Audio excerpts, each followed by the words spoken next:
weekdays, 5 o'clock on www.fitfmja.com. Your life, your music with Lady D, Denise Gomez, Inside the Zone. Catch me on Monday at 5 p.m. for the Monday Drive, keeping you in the know in the city you walk, drive, and reside. And on Friday, yes, at 5 p.m. for Center Stage, the platform where voices are heard and people connect. From abroad to yard, Trelawney, me love on you.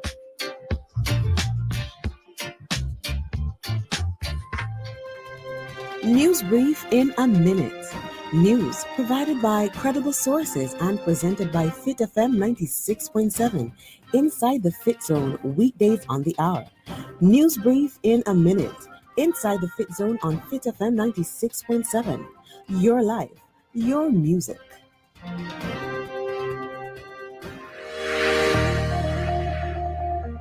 Are you struggling with loneliness? Feeling depressed? Are you searching for a purpose to live? Are you ready to tap into your inner greatness? Ready to soar to your full potential? Come and be inspired.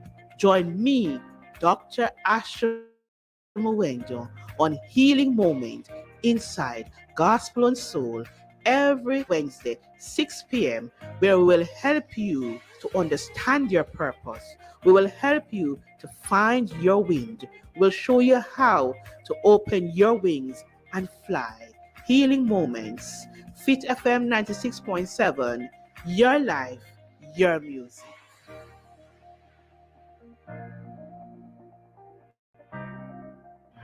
Fit FM in association with Western State Academy Falmouth Trelawney presents Extra Classes, live on Fit FM Saturdays at 4:30 p.m. Join your teacher Felicia Ricketts as she covers classes in every subject area from grade 1 to grade 11. Extra Saturday classes on Fit FM 96.7, your life, your music.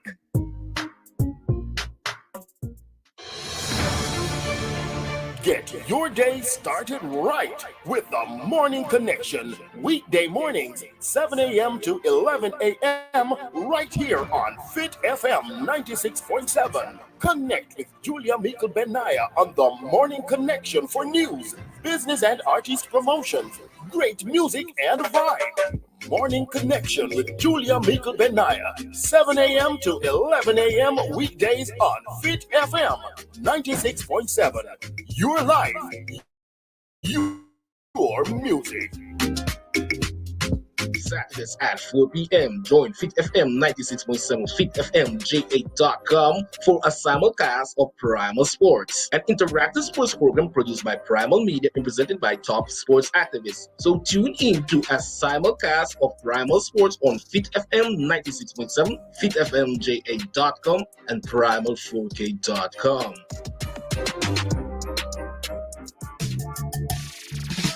Blessings and light. This is Imara, the musical revolutionary. You're an host on the community buzz on Fit FM 96.7. Your life, your music. This and every Monday at 3 p.m. From the home to the community to the wider world. Let us be the change we want to see. Join me this and every Monday at 3 p.m. on the community buzz on Fit FM 96.7. Your life, your music.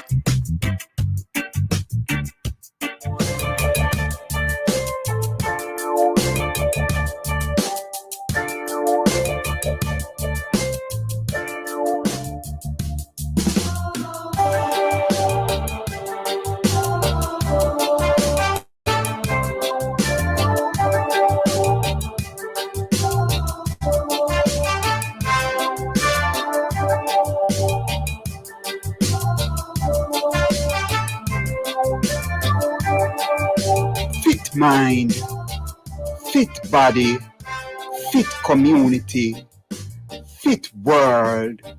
This is Imara, the musical revolutionary on the community buzz on Fit FM 96.7. Your life, your music.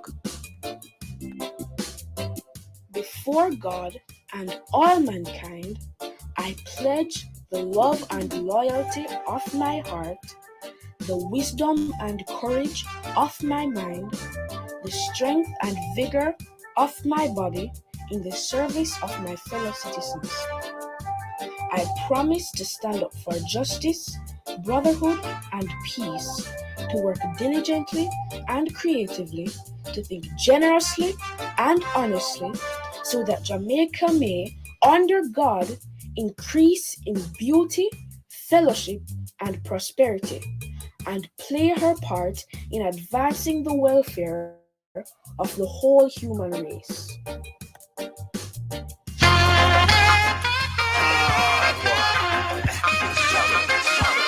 Struggle goes on.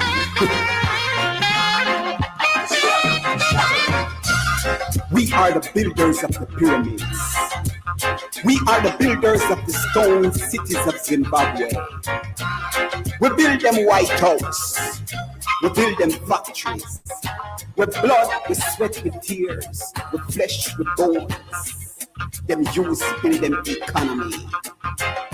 Now them want come con you and me. With them science and them technology. We make them take with knowledge.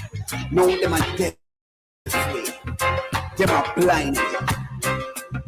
We are walk, we are ride, we are drive, we are fly. Nah look, nah see. Eyes focus on the screen of an iPhone, Galaxy, tablet, Blackberry. Wake up, look. Uno no sister them are very weak. Ancestors crying out. Them are weak. You see we heading back to slavery. Robotic, digital, technological slavery. The rich take them session, call it recession, left the world in depression. Legal and illegal drugs and alcohol on the rise, in dear interest. To our demise we patronize, now become marginalized, make fools seem wise because we are... Yes. We need to stop by them lies. Yes. This is the community buzz on Fit FM 96.7, your life, your music. And I am Imara, the musical poetic revolutionary. Yes, we're in the studio along with the producer, Julia. Yes, we're there. So many things happening and so many things happened, right? Right now the world is in turmoil, you know what I mean? Bombing take place in Israel, you know what I mean? Wow. The Gaza Strip, we feel it for 200 and had people die in one attack, over 2,000. Wow. Injured. What a world. And now Israel is carrying out their assault, and it is not easing up. You know, this kind of war from 1947, 48, over 70 odd years of war, continuous war. You know how much people, I wonder if we can do the statistic of the amount of people who were dead. You know what I mean? From 1948, 47 coming up till this time. You know what I mean? 70 odd year old. What a war and turmoil from generation to generation. When will it cease? We don't know, because it seems like no seizure is going to take place anytime soon, you know, because generation after generation have been inculcated and indoctrinated by this war over what? Land and air, space and sea. What a world, you know what I mean? But we're there, you know, and we have to know, say, we have to live each day and give thanks. For the moment, we give thanks for the moment. We're there again on the community buzz, and so many things happening in and around our own community, you know what I mean? A couple of weeks ago, we see, maybe about 2 weeks ago, the garbage truck then come out and come pick up the garbage. We don't see them again, but them are come at night now. So we hope them come about 2 Monday, not Monday, the Monday before. It seemed like it's a Monday night thing now. Then come one Friday night and then come Monday. Well, I hope them come this Monday. See? So, I still heal up Mr. Errol Richards, you know what I mean, who continue to be on them case and pressure them for coming in. But one of the people them know say, you can call into the program 478-9144. 876-513-6668. Call in, send in a text, you know what I mean, or a voice note. I make a reason. You know what I mean? Today we're going to talk to our DSP, Superintendent of Police, you know what I mean, who are in control of this division, Winston Milton. You understand? The Trelawney division. So we're going to talk to him in a few minutes. You know, he should be here in the studio. I'm kind of disappointed, you know what I mean, because I am here expecting that he would be here beside me. But in circumstances, he's not here. And I hope we can have him for the length of time that I want to have him, right, to talk about all the things that are happening around here, right? So, first night, yeah, I was invited to perform, right, at the divisional, what I call it, conference, you know, the official swearing in now of Mr. Dennis Meadows, yeah, and Fabian Davis, and the counselors, you know, so many counselors, you know, maybe we can see if we can find what really, and the counselors then, because we need to educate the people, let the people know what is happening, you understand? So, if we look at this, yeah, so the list of counselors and local government list, Roy Dale Hamilton, Donovan Horton, Fabian Davis, Garth Wilkinson, Charles Wilson, Lloyd Fillings, Mark Monday, Gregory Clark, and Andrea Ennis. These are the counselors who will represent the PNP, right, in this region, South and North Trelawney. So we're there. It was vibes inside the William Nib High School auditorium last night, you know. But me I said to the people, if you don't come out and come to listen to people, you need to cool down after the vuvuzela them, you know. Them something that deafening bad, you know. And the day I want to hear what these politicians I promise the people and their intention. And I can't even get fear. I'm the one that if you know really want to hear, I want to just come out for come party and have a good time. Politics is a serious thing. I want to come out to political meeting and must come out serious, you know, if you come get information. We can joke around. See, because of the joking around over the years, we keep joking around and just blowing vuvuzela. And we don't know what go vuvu way down the road. You understand?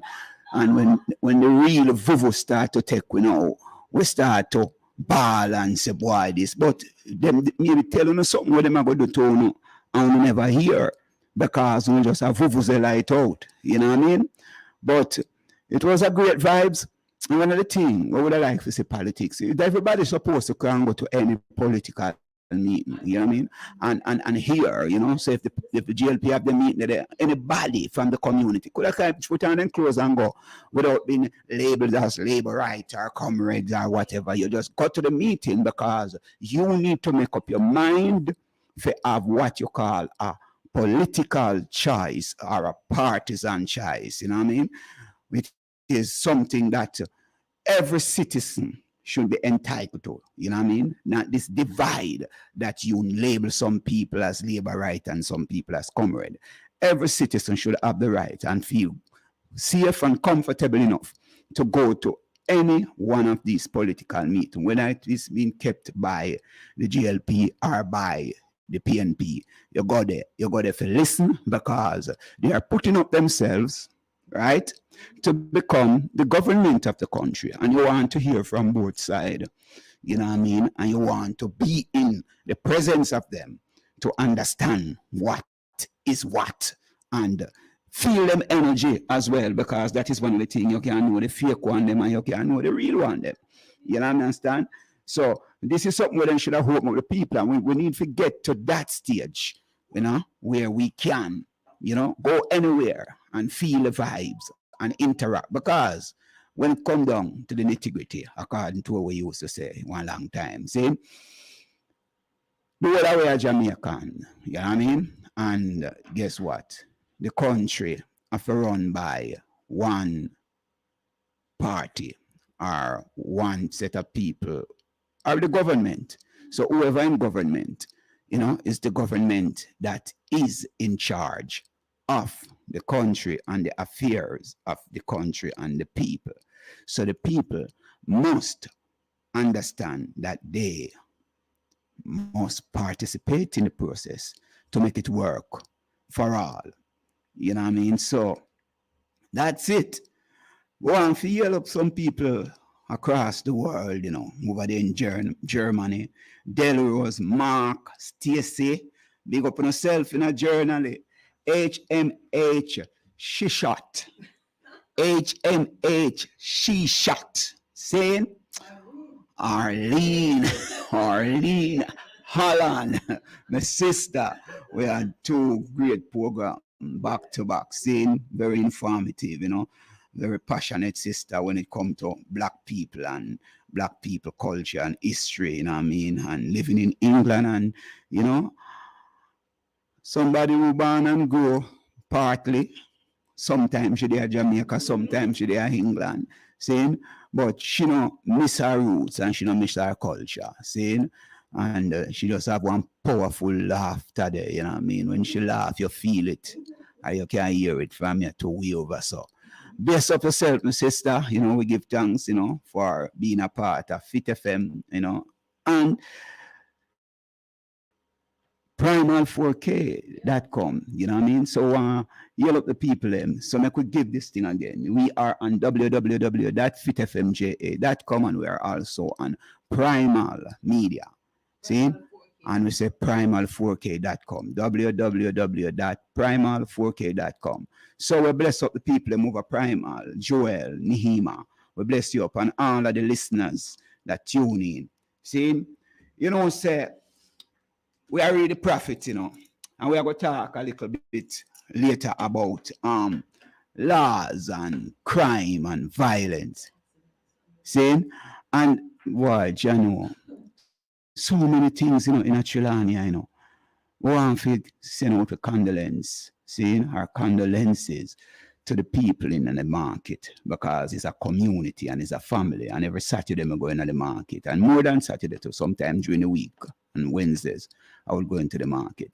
And the sister, I am buying from this sister from before the market go around there, so and just to see a video, that she, is one of the victims in this serious accident that took place somewhere out on the Braco main road out there. So it's a serious spot that, some serious accident going out there. So, my heart bleed, to see how, the nurse and I understand that is this sister and her husband. We are praying that her husband make it through this, but I'm understanding that he is in very serious condition.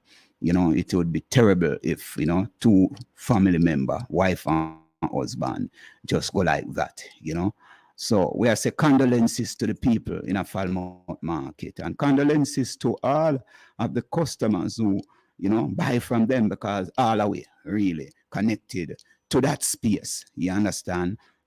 So we want to send out our condolences. Saying, eyesight, Jaja, me I tell you, we about that terrible accident on Long Hill in Montego Bay. I mean, there's one person dead. I mean, never know, say, eyesight, Jaja. We know, say, somebody post, my brethren, seeing, Rashad Amaji, seeing, post and say, and come, what's your name again?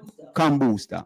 Seeing, and I realize, but I recently, because I am trying to find out from that time how the brethren lost his life, but me never know say it is an accident that him are the only person who, Janja, condolences to the music fraternity, all of I&I, because, it's a brother who's a part of I&I, saying, so we have to give thanks for life still, and we have to give thanks for those who are there to comfort the people who are going through these challenging time.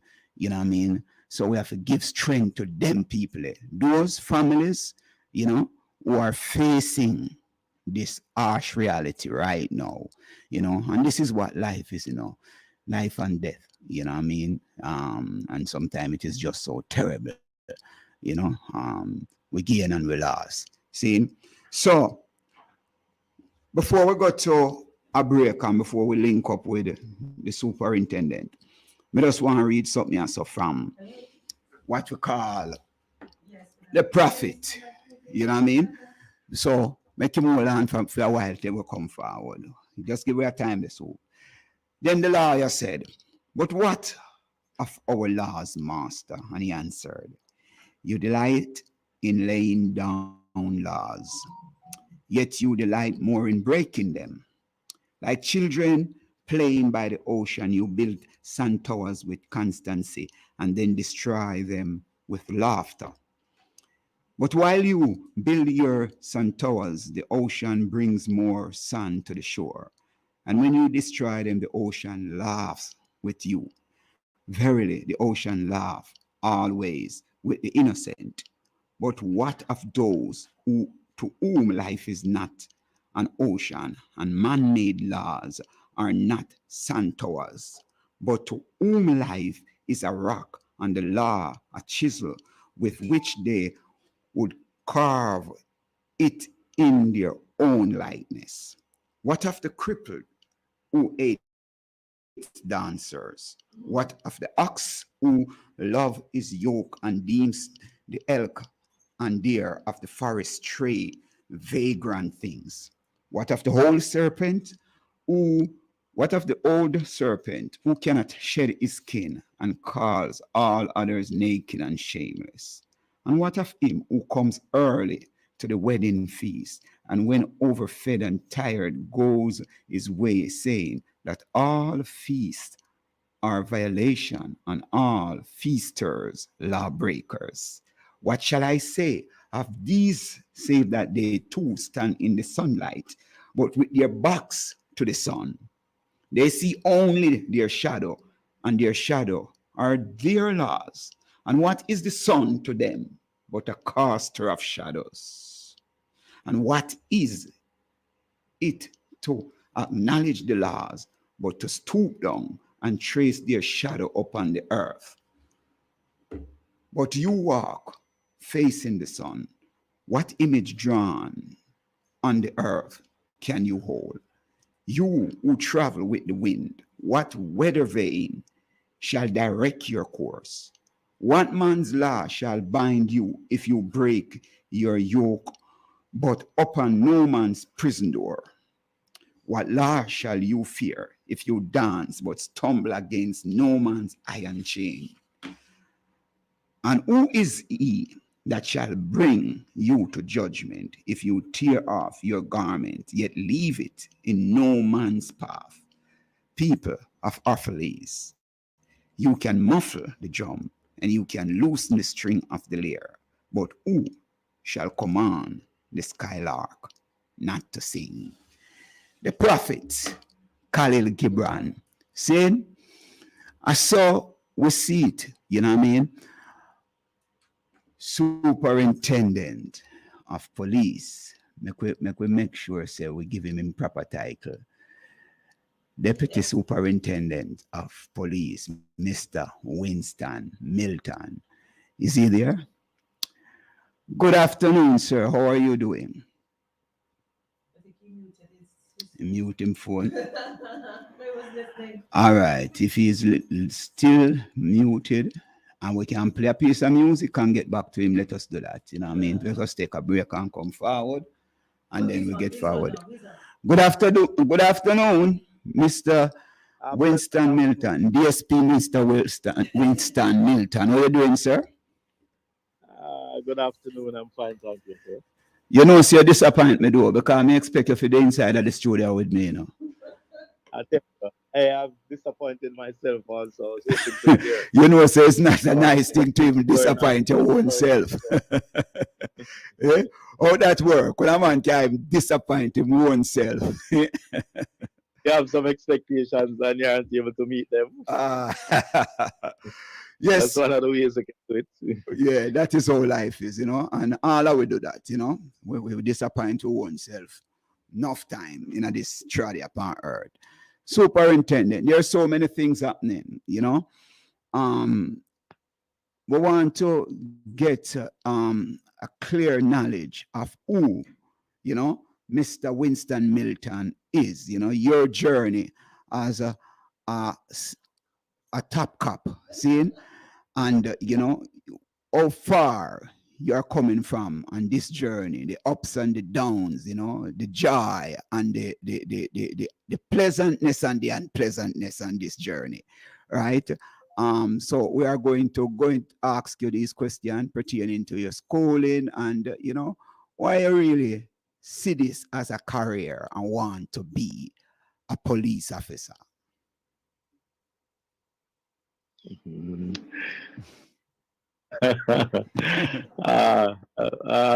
That choice was made so many years ago. I still remember vividly in my mind the factors that influence my decision.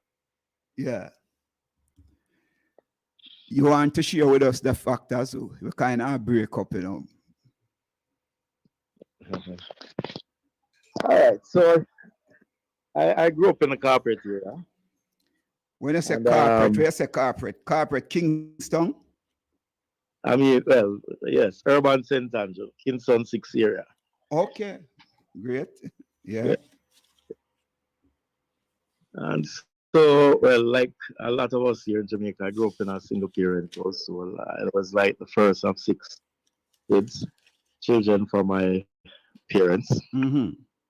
The decision to join the constabulary came about because, well, really, this was where my focus was. I really wanted to be an accountant. And so I was pushing, my career choice, both in terms of the exams I did back then. And back in those days, we weren't doing CXC. That was like many, many moons ago. So what we did was Cambridge DCO level. Okay. So I was prepared for exam way back in 1982. Like most of us in corporate here back then, Tamredcom Library or Kingston and St. Andrew Parish Library, all the Tamredcom Library was where we go to study.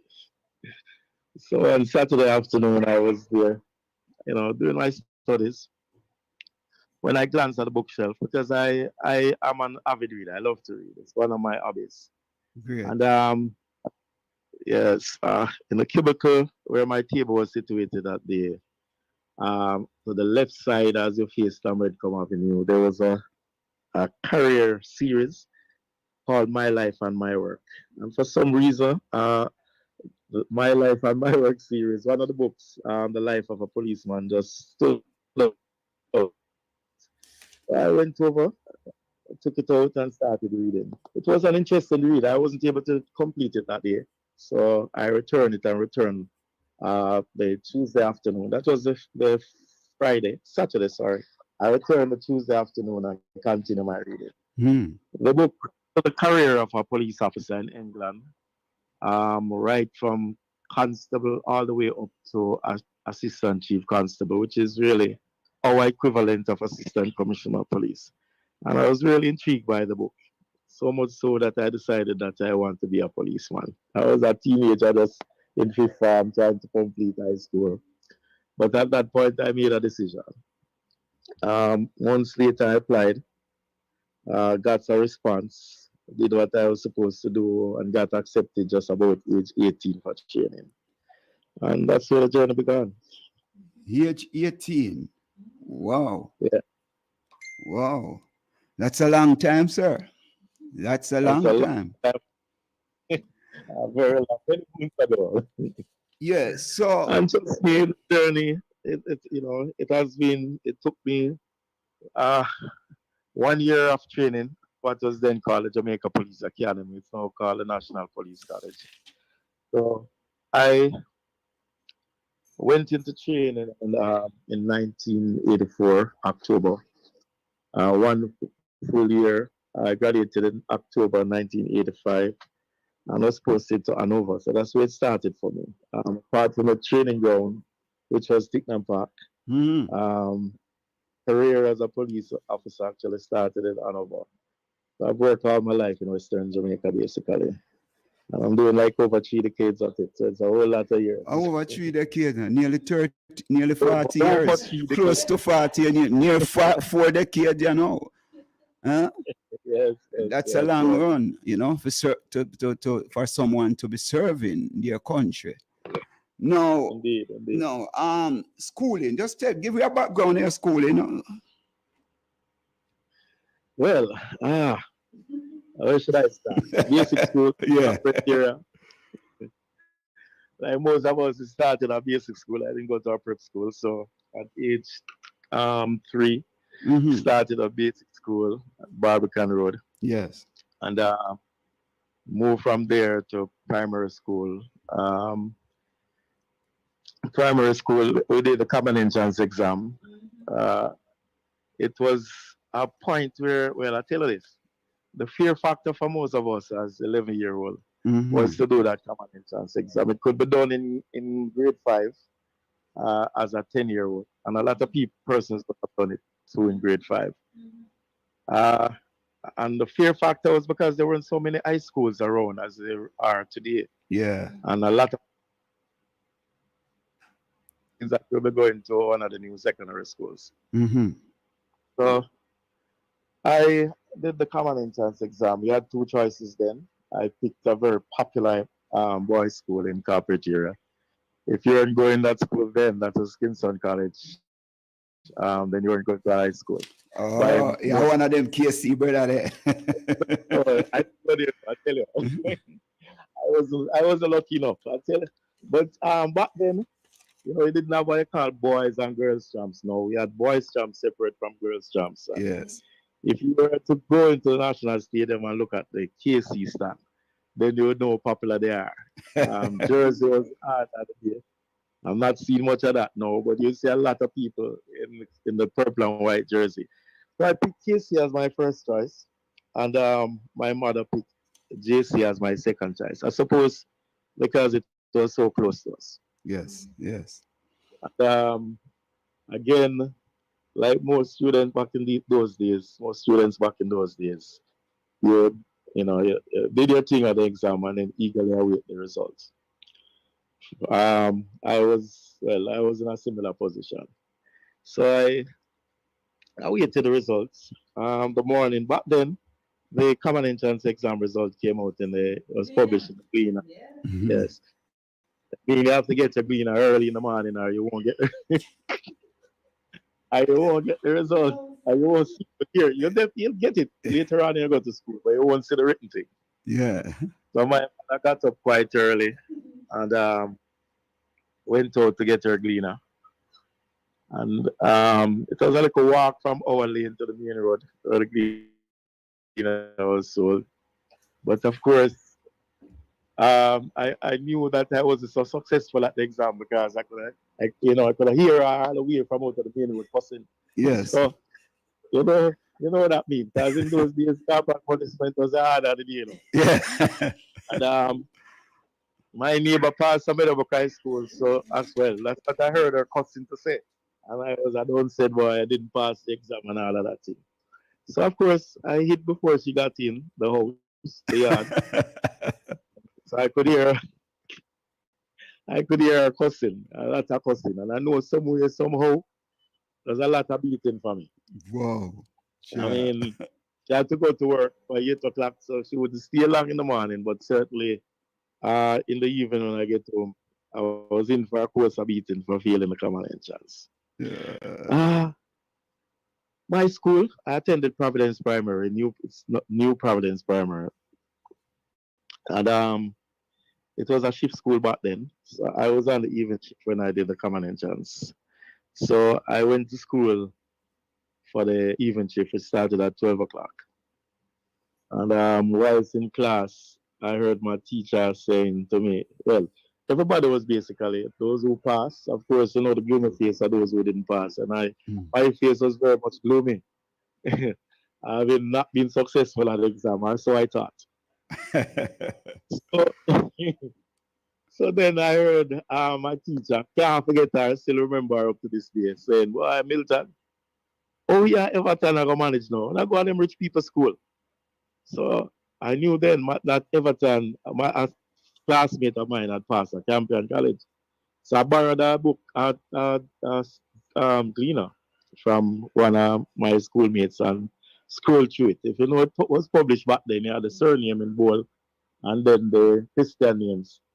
When I reached and I scrolled through, I saw my name. Now, if you had given me $1 million, I wouldn't be so elated. I couldn't wait now for school to be open because I didn't pick for this. Yeah. So I couldn't wait for school to be over so I could go home to break the news to my mother. Yeah. But that 5 years in high school, that basically shaped my life. And as I said, when I left, I almost immediately went into the police force. I said almost immediately because I, went to work at Mutual Life on a program that Art Trust had back then, where they put you in companies for a 1 year training period. Mm-hmm. So I went to work at Mutual Life as a proof clerk, but I didn't get to complete that 1 year program because before I was able to do so, I got called for the police force, which of course by then was my calling. I actually made the application prior to. And here I am today. Yeah. So that's basically my journey. I've been on several professional courses in the organization. I mean, the journey has been a rewarding one for me. Challenging, but very rewarding. Yeah. Just listening to you, right? I realized that as a young man, you didn't have much time to waste. You know what I mean? You certainly you didn't have much time to waste comparing to a lot of young men that we are looking at on the corners now, because I am just looking at the age, from you leave high school, maybe 17, and by the time you find yourself Archers, and by the time you're done with Archers, as at the age 18, you find yourself in a profession that dear to your heart, and you stayed in that profession for almost 40 years. This is something that whatever choice any young man out there make, you could be a role model or a guide to young people to show them, that they can be dedicated to something, and don't waste them life, because the earlier you make that decision, it's not everybody fortunate enough. I don't even want to use the word fortunate, but it's a choice. It's a conscious choice at that early age you made, and it carried you to this point. Now, I want to go in a little at the history of the force, but we just want you to tell us the amount of ranks that you have been through to be where you are now. All right. So I'm currently, I started out as a constable, like most persons do. Yeah. Well, back then they had what they call acting corporal. Of course, you have to sit the exam along each phase. Yeah. After you're able to sit the acting corporal exam, or the grade 1 as we call it back then. And 2 years after passing the grade 1, even without being promoted, you could sit the grade 2, which would be the full corporal exam. I sat both without doing without being promoted to corporal. You weren't able to do the sergeant exam. Promotion back then, and even now, it's kind of difficult and hard to combine the GPF. It's a competitive environment, like most large organizations. So I was promoted to the rank of corporal, I think probably about 3 years or 4 years after I passed the exam. Mm-hmm. Of course, 2 years after that, I would be eligible to sit the grade 3, which was then the sergeant exam, which I did. So I was promoted to the rank of sergeant. I was telling you that between constable to sergeant, I worked in the Hanover division. Initially, I started by doing general policing. That is the person at the guard room who take your reports, or in the patrol car, or the person beat out in the township, doing beat and foot duty, etc. That would basically have broadened my horizon and prepare me for an upward trajectory. Mm-hmm. I later on decided that I wanted to do I like to say the police. There was a policeman that was my role model back in Hanover. I couldn't be in Hanover without knowing about Corporal Castell. Okay. And I really admire him, and I felt then that I wanted to go to traffic. Why you admire be him? like- What some of the traits you see in him that you admire him? He was a very neat individual. Okay. All right. Yeah, very neat. I mean, when I see him, he was highly professional. Back then there weren't really many traffic police. Okay. I really admire him going about his business on his motorcycle, and not only that, the kind of respect that he garnered from the motorists and the Okay. motoring public. Yeah. And I felt back then, hey, I want to be like that guy. You understand? So I decided that I really want to go to traffic, so I applied. I was selected for training as a constable. So I was at that section from a constable all the way to inspector. But when I was promoted to the sergeant rank, though, I spent about another 2 years in Hanover. Then I was transferred to Westmoreland as a sub-officer in charge of traffic. Okay. I spent 3 years in Westmoreland as the traffic sub-officer. After which I did the inspector exam, got promoted, and then was transferred sometime after that to the St. James Division as the sub-officer in charge of traffic, St. James. Spent a number of years in Montego Bay. As a matter of fact, in Montego Bay, where I got off the bike and started doing operational police duty. Okay. So, yes. It was in St. James too that I was promoted to the rank of deputy superintendent, where I currently am at. I've served basically all 4 parishes in Era 1 at this rank. Right. Whoa. That's a long journey. It is. Yes. It is. And going through those graduation and those stages, from corporal, acting corporal to corporal to sergeant to inspector, it is really a dedication to a cause. Now, when you observe, this is something that we always think about, and the journey in police and the history of police in Jamaica, right? And whenever we talk to a lot of people, they don't even know, when them even join the police force, them don't even know, them just like the job, just like when I pick up from, you just see that book there and you just love what you see and want to be a part of this profession. But what about the history of the force? Do you really aware of why the police force was formed and you see yourself want to be a part of this movement and understanding who is the real boss? Yes, well, I tell you, back then when I joined, I really wasn't aware of the history of the organization. I know that there was a police force. Yeah. You couldn't live in the corporate era without being aware. Yeah. As a matter of fact, I can tell you this.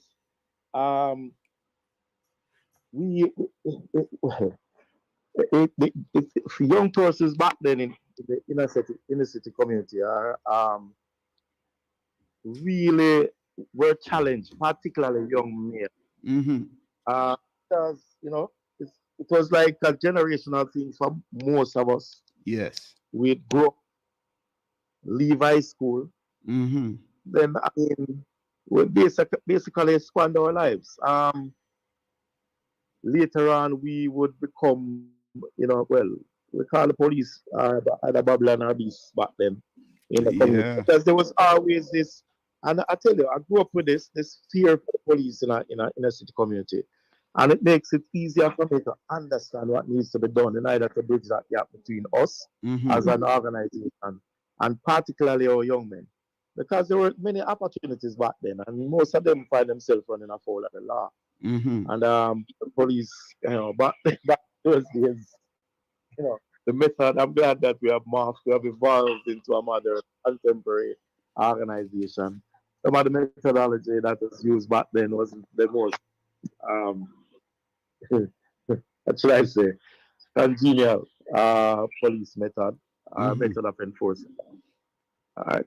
Yeah. But later on, I've learned of the history of the organization that I'm a part of, and it has a rather proud history. You know, so I'm really glad to be a part of this organization. As a matter of fact, I consider it a privilege to be a part of the organization. Yes. When you say proud history, it kind of struck me, because understanding me, myself understanding the history of it, and to even know what the police still represent, I don't believe a lot of the people in the force understand clearly, especially maybe the younger ones, you just said that you're an avid reader, and I don't believe a lot of people are like you in Jamaica. When me hear people say them is an avid reader in Jamaica, me know say it's a few people, because there's a lot of people not into that. They maybe read for your exam, but after that a hit, or SWAT for something. But when me hear say it's a man who used to go to the library, this is something that I just love to do. You know what I mean? Just go to the library, go sit down and just read. And if me now have certain books I want to find it, me go to the library. If me have book on my yard, nowadays me try if you just get books and have them that spend much time in the library, you know what I mean?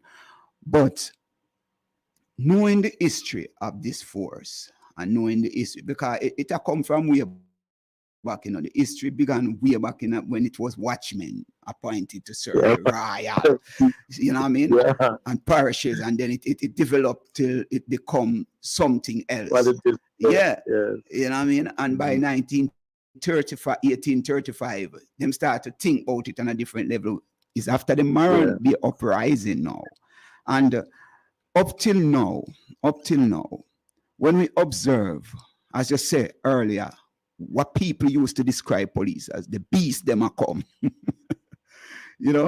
and it is something that is coming from out of slavery, because them see the police as a protector of the established order, because if you see the term watchman, and it will come out of that till after the Moran uprising, they decided that we need a force to keep these people, in them place. And how you see it up till now as an officer, as a deputy superintendent in Jamaica, where so many things are happening. You see the oppression of people, and when people get up and start to talk about it, and when things get out and the people decide, say, why we need to do something about it, and when them decide to do something about it, then call up on the police to keep these people in check. Or you see that as somebody who grew up with a single parent at the time when maybe did I go through the same struggle to find food. All right. As I say, you go back to the history, you realize the organization back then, when it came into, because I think probably the structure of the force as we know it now is probably started sometime about 1865, as I said. 1867. Well, 1865. Yes. With the Moran Bay Rebellion, till it morphed into a structured force, and that was coming out of the Irish constabulary, which was then here. Yeah. All right. So so it morphed into the organization that we know today. In 2 years later. All right. It has evolved. It has gone through several evolutions, because even back then, the commissioner of police, or the inspector general, as they call him back then, wasn't from here. It was, from England. Yes. And if you were to look at the history of the leadership of the organization, our commissioners really weren't from here. They were persons from Europe who came here. But over time, the organization has morphed, recognize the changes and the need, the changes that must be made to make it relevant to today's society. I must say that even the recruitment of female into its rank That wasn't the situation when the force was just established. And that has continued. We have many female officers now, even in senior position in the organization. But as it relates to the question that you have asked, the JCF would have embraced the concept of community-based policing. Yeah. It's one that will see us partnering with the other stakeholders to treat the problem of within our respective communities. All right. What that means is that in order to gain the confidence of the citizenry to work with them, yeah, we have to have their trust. Yeah. And we must be transparent in what we do. So it kind of enhances the professionalism of the organization, kind of enhances the professionalism of the organization. And it has morphed into the contemporary organization that you now know as the Jamaica Constabulary Force. Yeah, so for us, yes, when we are called as citizens to go into our household or into our community, we are hoping that that fear factor that existed back then won't be there now. You understand? Yes, particularly for law-abiding citizens, because I mean, you really have nothing to fear if you're on the side of the law. True. You understand? What is some of the main thing that cause of remain on the police force so long? Wow, give me, yeah. The challenges, the challenges and the love for it. I often say to my colleague, you said your challenges make you remain so long. Explain that, because that needs to break down. All right. I know most of us like to challenge ourselves. Okay. You are given a particular task. It's a difficult task, but you know that it can be done if you are, dedicated to the task. If you're, persistent in what you do. So these are, throughout my career, I've been given several challenges. I mean, you're given a task by your superiors, and you know that these tasks will be difficult. It requires team effort. They require team effort, and it requires some commitment to the task also. You understand? And to me, that is what keeps me here. You set targets at the beginning of the year, and you are required. Because again, I'm saying that even as a sergeant in charge of, say, traffic for a parish, yes, you look at the fatal crashes. Even when I was in Westmoreland, in the early days of Westmoreland, most of the crashes involving the victims were pedal cyclists. Oh. So you start out at the beginning of a calendar year, setting yourself a particular target in terms of percentage reduction for crashes involving pedal cyclists. And you know it's going to take a lot of effort to see you through that. And as you move up the spectrum, the challenge becomes even greater. Basically, this is one of the things that we do. One moment, please. Yes, we are talking to Superintendent of Police, Deputy Superintendent of Police, Mr. Winston Milton, right? And he's responsible for the Trelawney Division, right? So we are just, it go. He's a busy man, so he's taking his little break. You know what I mean? Somebody may be talking to him, but he's back now.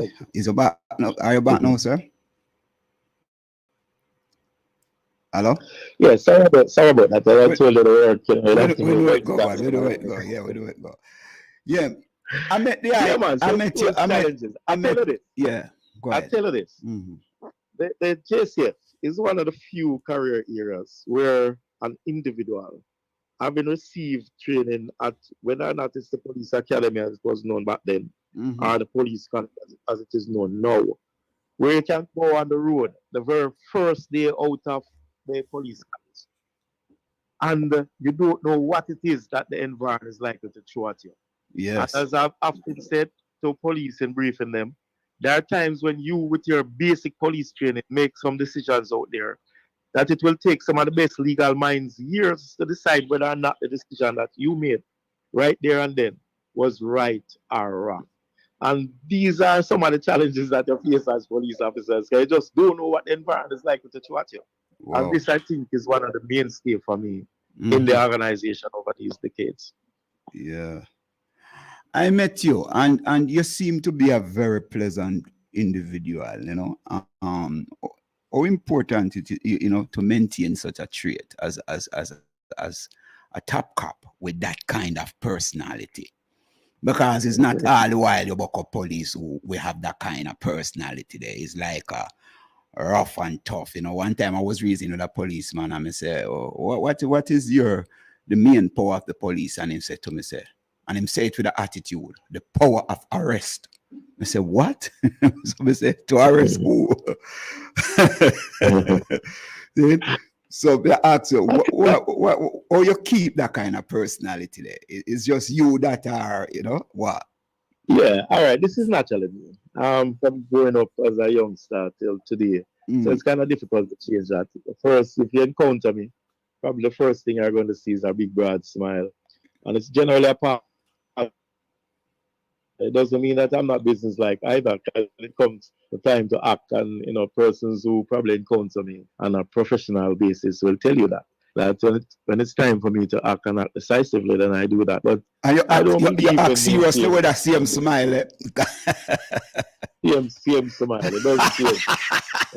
When I was at traffic, they used to say that's what they were afraid of. I stop them and they don't know what is going to happen next. I was still smiling. Because you still a smile and you still a give a ticket. I tell you. So you need not be rude. In essence, the message is saying is that you need not be rude to be professional. Yeah. Yeah? So you can be pleasant and still do your work. Yes. Indeed.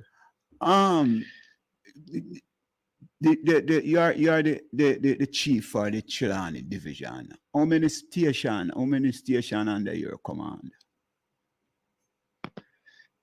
All right. Well, there are 9 police stations here. We cover a wide space. I know Trelawny is a very wide space. Well, I never know you have so much. Yeah, man. 9. It's a wide space. Yeah. And basically what we do is that we zone the parish so that it is easier to manage.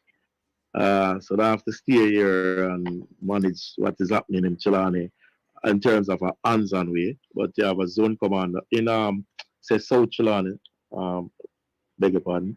You have a zone commander that does that. And we have a structure that we set up. We meet twice per week. Once the management team will meet on a Monday, where we'll strategize. We'll review basically what happened the previous week and strategize to cheat with the current week. Okay. And that in essence is how we operate. I must tell you though that a key tenet of this, our policing strategy is the regular interface with our customers or external customers. And we do this in several ways.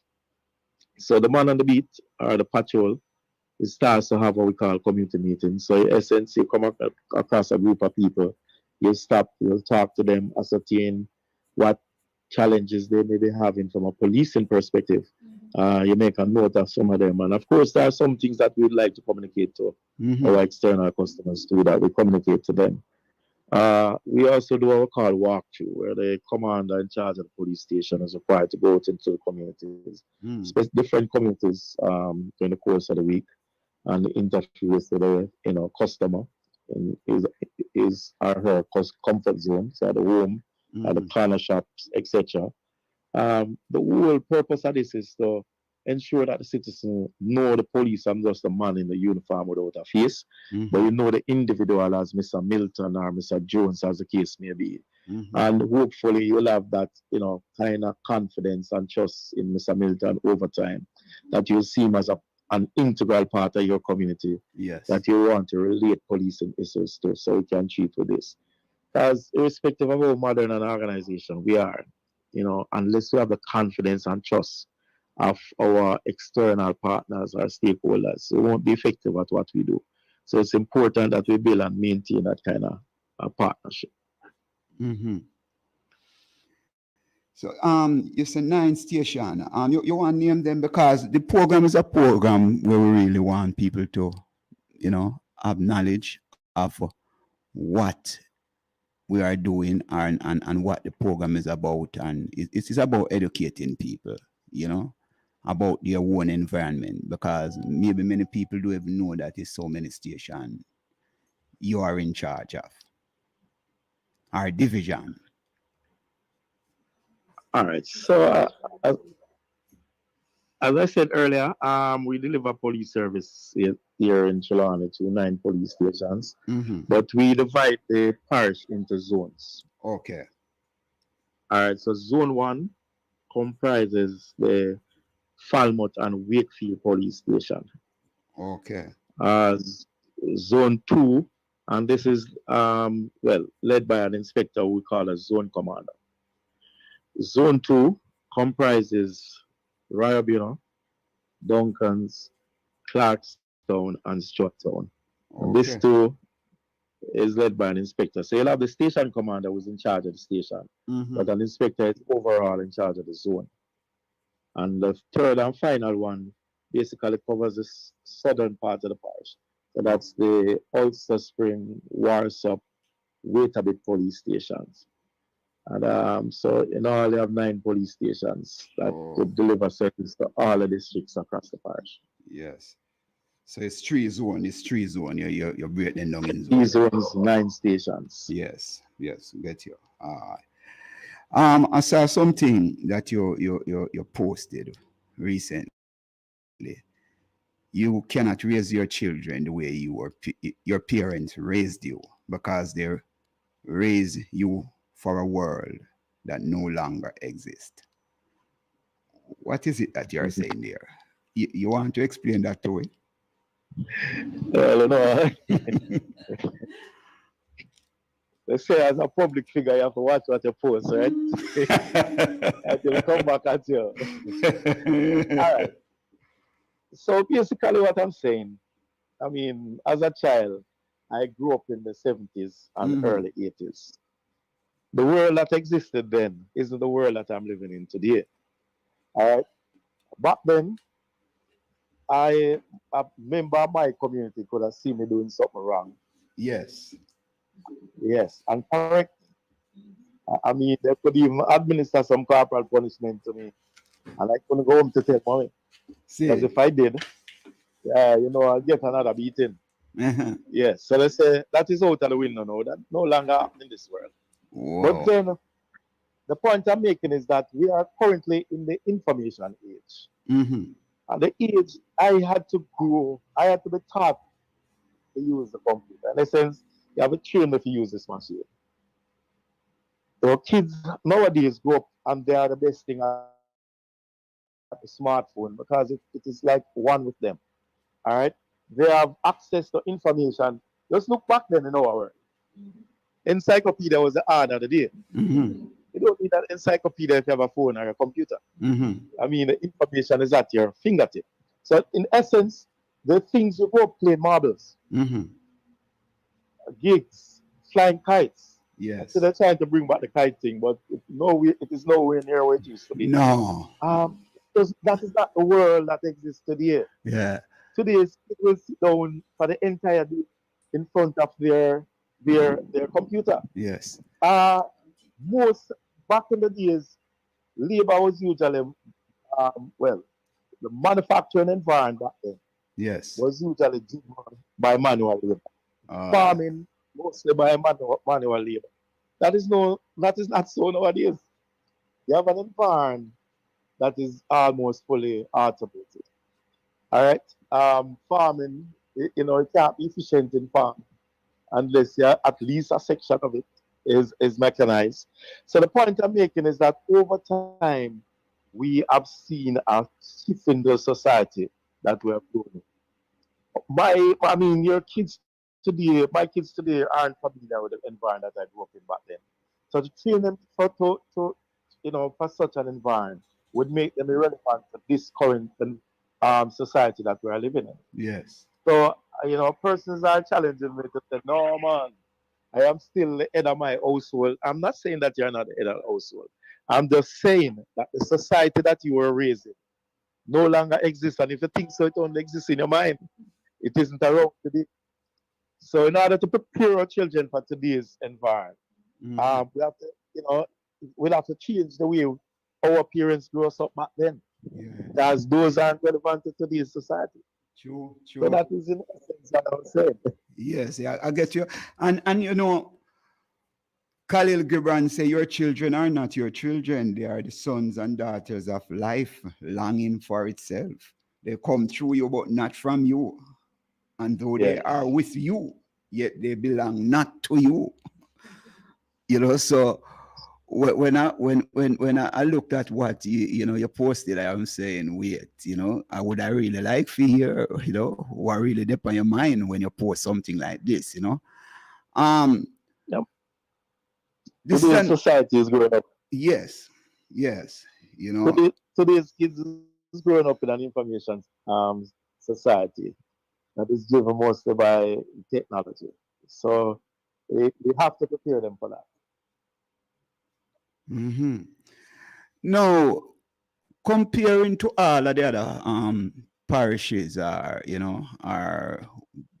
division that you worked in, what you think about Trelawney? Give me a comparison. Is it more difficult to work in this division, or is it a more easier division than the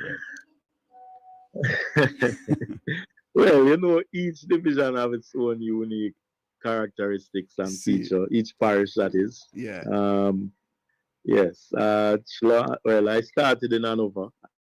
If you ask most people, when I was in Westmoreland, where I'm from, they'll tell you that I'm from Hanover, because I spent probably the first 12 years of my career in Hanover, and really adapted to the parish. I love the parish. Fell in love there.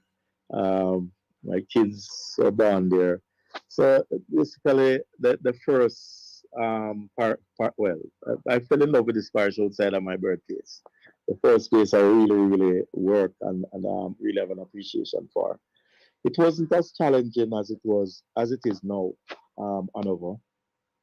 So I can't speak to the challenges that they are having now, except that as a police in Era 1, and Era 1 comprises Hanover, Trelawney, Westmoreland, and St. James. So as a senior policeman in Era 1, I'm aware of the challenges that they are faced with in Hanover.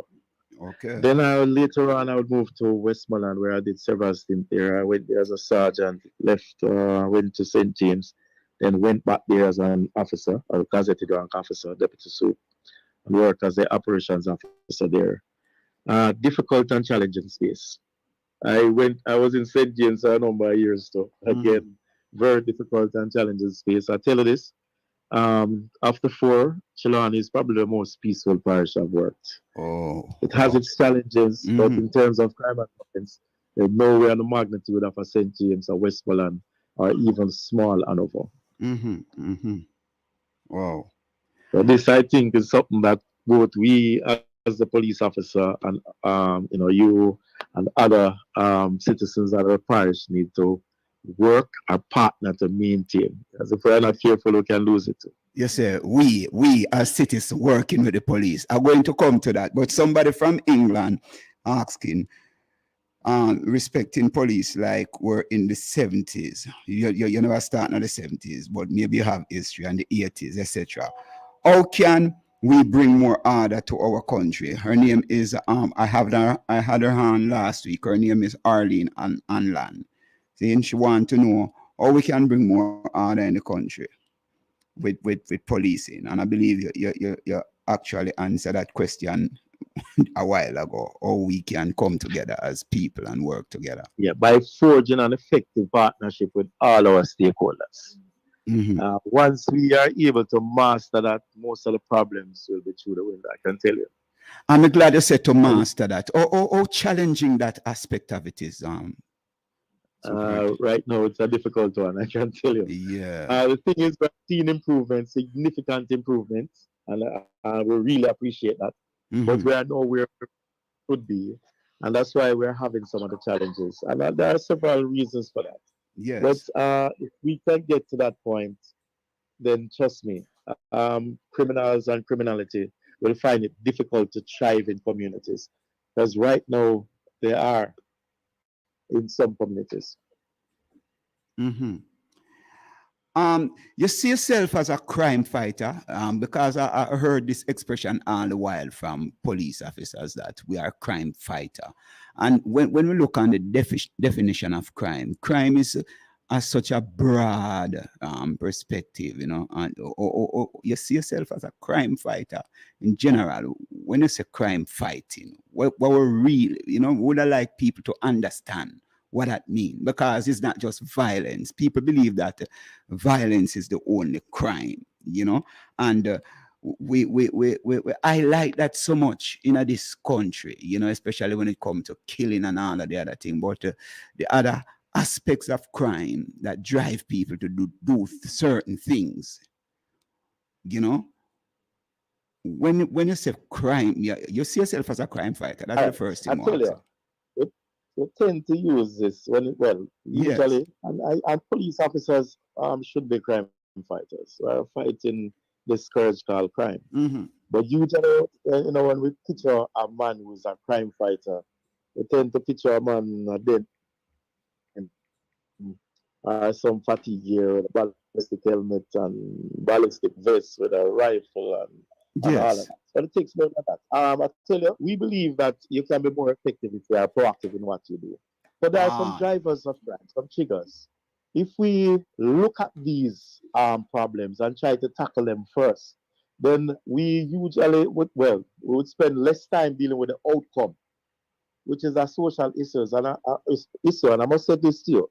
We're aware that there are some drivers that are outside of the purview of the police. Yeah? So there may be social factors that are driving crime, which we may not be able to influence or change in a positive way. Some of them we can, because we take on a whole lot of role. So we partner with other stakeholders, and then we try to treat with this, both government and non-government entities, and we try to treat with them some of these. There are some economic issues too, are triggers to crime in our society, or in all societies. And again, we are not employers of labor. We don't train people, although we try to do that in some instances. But again, they can partner with people, with other stakeholders, to try and treat with some of these in order to reduce it. Right? But yes, I see myself as a crime fighter. But again, crime fighting doesn't necessarily mean violence. Could you hold a moment, please? Yes. We are talking to DSP Winston Milton, you know, the chief for Trelawney Division. Just keep in touch with him. Make we take a piece of music back by the time he come back, him can know so we're on a break. Yeah, all right.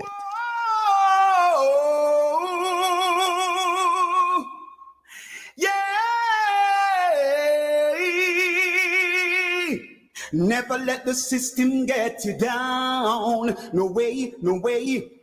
Never let it make you wear a frown. Well, you have only one life to live. So your best shot, you've got to give.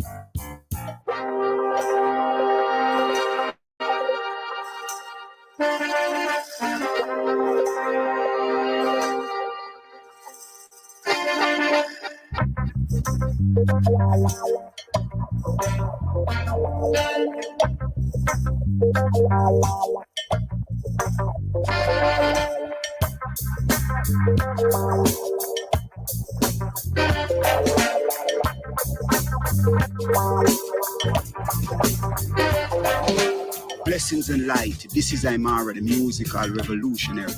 You're host and the community buzz on Fit FM 96.7. Your life, your music. This and every Monday at 3 p.m. From the home to the community to the wider world. Let us be the change we want to see. Join me this and every Monday at 3 p.m. on the community buzz on Fit FM 96.7. Your life, your music. This is Fit FM. Fit FM 96.7. 96.7. Duncan Trelawney. Yes. We're here in the community buzz on Fit FM 96.7. Your life, your music. Yes, we are here on Fit FM, and we are also on Primal Media. And we are talking to DSP, Mr. Winston Milton. sometimes it kind of challenging for talk, call your name, you know, sir. You know why? Because you're one of the most unique. Your name is unique, you know. It's because when me hear Milton, me I think about a first name. When me hear about Winston, me also I think about a first name. You know, I don't believe much I think people. my mother and my parents are very poetic. You know, I wanted a name that much, you know, rhymes. And some names that rhyme. Yeah. So we were talking about crime fighting and fighting crime. And when you look on, you know, me love reading, you know, so I studied the Black Laws Dictionary. And when you go into that dictionary, you see all aspects of crime: statutory crime, infamous crime, instantaneous crime, instrumental crime, economic crime, as you just talked about a while ago, right? And when we look at all of these definitions, you know, and pertaining to even human rights and all of these things, and everything just come down. You just talk about, you know, the aspect of fighting crime is not with a bulletproof vest and a AK-47 or Not whatever. only. Not only. No, sometimes. Yeah, we know that. Not only. Yeah. But to be proactive, that aspect that you said, to be more proactive. What are some of the strategies without, you know, you giving away anything that we as people, I mean, deliberately I said that we can put in place to, you know, stop some of the things that we see happening around us now? All right. So, you know, we have an outbreak of dengue now in the country. Mhm. And I see the Minister of Health and Wellness is saying that ensure that you don't make your environment receptive or susceptible to the growth of the mosquito. Mhm. All right. So basically, that is what we are saying too. Because, and I always say this, effective partnership with the police works. Mhm. We have our neighborhood watches. We have our police youth clubs Mhm. and other community groups that we form. We Mhm. partner Yes. with government entities and non-government entities in order to work with community that have particular challenges or particular problems. And I tell you that they do work. All right.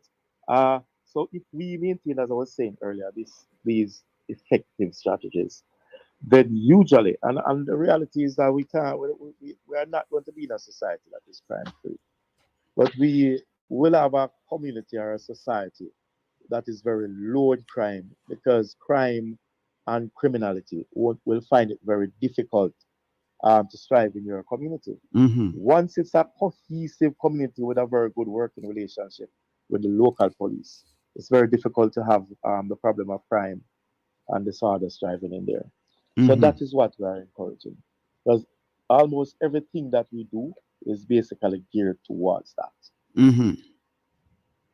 You just mentioned dengue, right? And you have so many different groups of people around the world, and people talk about even the spraying, you know, when the minister sent out the team to vector control team, and you realize that what is coming from that thing affecting people, and people see that as a crime against them too, you know. See? And recently some environmental people, you know, were sending out some bulletin about the same thing, that these things are going to kill the bees, and if that affect the bees, it is going to affect how we live as human beings, you know. And we look at these things trying to put certain system in place to protect one thing, but it is affecting another thing. Or we deal with challenges like these. Well, in a contemporary environment like this, we are going to have those challenges, and that is why I think the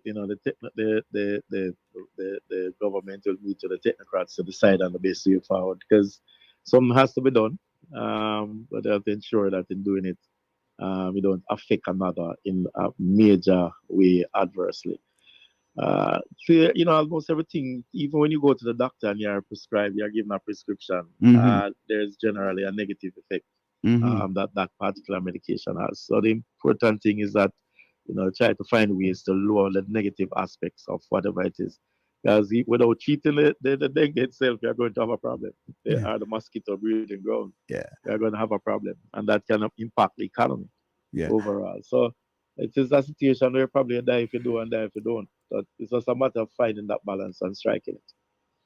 But from people always say, boy, whenever them spray, it come like say it produce more mosquito than before. and That's a you know, human thing. It's not possible. because people don't know. You see me I say? People, as me I say, so we you will still always encourage it's just like the recent pandemic that passed. And as a law enforcer, you and your team, face a lot of challenges, dealing with people who want to break the curfew, because it was a serious thing where people believe that this thing never real, and people are looking and government sometimes as being oppressive, as being dictatorial, and then at all times when government want to enforce their system and their law, them use the police to do that. Or you look at that, because some of the things that government do, sometimes it's really pressuring on the people. All right, I tell you, we are a government agency. I understand that, and that's why I'm saying that. And we are one of the most visible faces to on the road for the everyday man as a government agency. And again, as I said to you earlier, it's important for us. I don't want. We are here to serve. Yes. Protect and reassure our citizens through the delivery of some professional services. So we want to ensure that whatever we do, people can see us as oppressors. They see us as persons protecting and serving. We are in a democracy, and in a democratic state, we generally elect a government and give them a mandate to provide legislation or laws to govern us. We don't get into that rigmarole, into that aspect of it. What we get into is enforcing law. Whether the law, hold on, you said that, and this is a term. No, whether the law is just, whether it's just or unjust, your duty is just to enforce it. No, I'm getting there. Getting there. Okay. We are a democracy, and we are signatory to many protocols. But most importantly, we have a very overarching law that we as police officers must uphold, and that is the Jamaica Constitution, that encompassed in 1962. And all laws that are drafted by our lawmakers must be compliant with that law, or the law, that overarching law, the Constitution, or it won't be a legitimate legislation. So again, when laws are in place, our job is to enforce. Our citizenry have a lot of options, including our constitutional court, to go to if they feel that a legislation is not legal. We really don't get into that schematics. What we do is enforce the law. But we try to strike a balance in enforcing in laws to ensure that our citizens are aware of why we are doing what we are doing, which is important. So we are looking at what we call now a constitutional reform. The police have any role to play in that, or you have to just be independent of that? Well, I based on my knowledge, I see a lot of consultation going on. I know the police as a citizens will be as an organization will be consulted, and of course as a citizen in your respective community. I see a lot of town hall meetings and all of that. So I think it's a good move in that they are seeking the participation of the public in this, because it will impact the public overall. And that is the reason why I asked that question, because I've heard that statement all the time from police that we are just here to enforce the law, and whether the law is just or unjust, and you are not going to get into all of that because you are here to serve and protect, the citizen. and the world signatory to international bodies and all of these things. And we are looking at so many things that are happening today in our world. And we see people resisting all of these things. And rather than that kind of confrontation, how much more dialogue can we have, especially within this world changes of the constitution? And one of the things that people are talking about in the changes of the constitution is if to move from an executive, from under the crown to a more executive president, and I am looking at it much more than that. It's not just the president of the country, but the systems and the policies that is going to be in place that people can have. One of the things that people are talking about is income inequality. Some people have so much and some people have nothing. I was listening to my producer this morning talking about children rights, and one of the things that come to my head, is that how people really violate that right for children out there not to have food, not to have a shelter, not to have a piece of land that whoever have children can live on. And we see the violation of so many international human rights. How we look at these things, you as a citizen and as a policeman. Come again? I didn't hear. I'm saying this man I heard the producer here, was talking about children rights, right? Yes. Yeah, you're in me clearly now. So I am saying when I listen to that and looking on so many things that cause our children not to have right, especially clean water, proper health, and just the basic amenities. Yet around us, there are some people who have so much, right? And we're saying, what who cause all of these things? What can we do to ensure that all of us can have that kind of level playing field, that people have the basic amenities of life? Because that in itself is a crime, which... Well, I wouldn't say a crime. That is a social problem. It's a major social problem. No. And I can tell you without getting into the schematics that social issues can impact policing. Let me tell you a particular case in point. I was in St. James, and I face this like almost every day. We're going on a raid. We're in a particular house where they was said that wanted man was. We had a warrant. We went there. When I went there, I saw a lady on a bed with her spouse, and she had about 3 children on the bed with her. So it was a one-room environment. On the floor were about 4 kids. There also. They're all hers. The point is that you look at the environment like that. The person that we're looking for was her son, and he wasn't in the house. All right. Now, an environment like that will create the kind of scenario that you pointed to earlier. It's important that we prepare ourselves, our children, because we have to prepare them for this world. It's a very cruel world that we exist in, so that they can find themselves in a position where they are able to cater to the basic needs of their children, because later on they are going to be parents. All right. But again, I believe that as a society, we all have a right to ensure that we look out for our young and our elderly.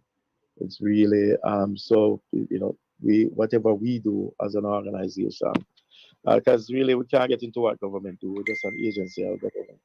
Just deal with that aspect and deal with what we do as police officers. And we try to do whatever it is that we can do as police. To play our part in this regard. Yes. You talk about police club early on. We have active police club in this division.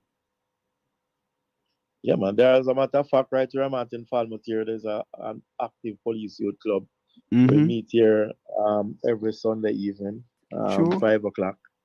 Yes, we are trying to capture the mind of our young people and channel it in a positive direction before it is captured by other persons, miscreants who will Mhm. channel it in a negative direction. So that's basically where we are. We have So, a number of so the police club youth is well, passing. it is well attended on a Sunday evening. Yes, it is well attended on a Sunday evening. I've been there on a couple of occasions myself. Okay. And trust me, a lot of young people. And what impresses me most so about this is that I'm seeing a lot of young men Mm-hmm. at the age group that usually give us some problem. I see young men between 13, 24, 25 Yes. at these club meetings. And it's important that we capture these young minds Mm-hmm.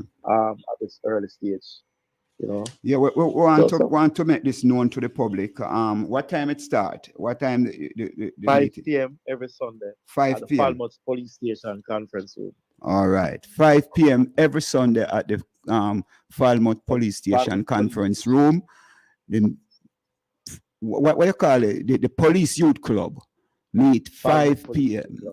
Yeah, every Sunday evening. So I am calling out to all young men and young women to be a part of this. Let us meet there and socialize. And share our views and whatever views you have. Really, just what you discuss here before me even go put myself in trouble. A lot of issues. And Yeah. again, sometimes we get, so we discuss some of the challenges that they may be faced with as youngsters. Mm-hmm. We, discuss topical issues, social issues. We also look at skills training, Mm-hmm. important. Recently, we partner with Archos NTA, Mm-hmm. NSTA, and have some of our members trained and certified. Mm-hmm. So it's really, we do have social gathering. We have games, some night period games, we have competitions Mm-hmm. like quizzes, etc. Yeah. We try to keep our young people engaged. Sometimes we go out to other clubs, etc. What about the art?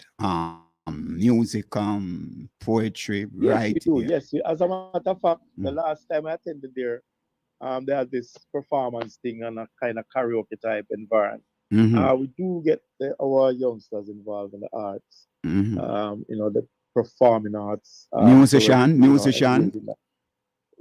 Well, I haven't seen any musician or some singers and some Mm-hmm. dancers and some people acting the skits, etc. Yes. But we're involved in it. I mean, Yeah. we're open to suggestion as long as we keep our young people active. Yes. We're there.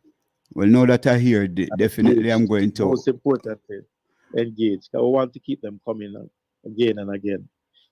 All right. Now that I'm aware of this, I am going to make sure that, I come through, whenever I have the time on a Sunday evening, just to be a part of that. Because if we really want to make a change, we have to be the change that we want to see in our community, So we're happy that you and the team are doing that, because it is very important, to the development of young minds and because that is important, when we can develop the human resources to be of something progressive and profitable to our country, then we will have less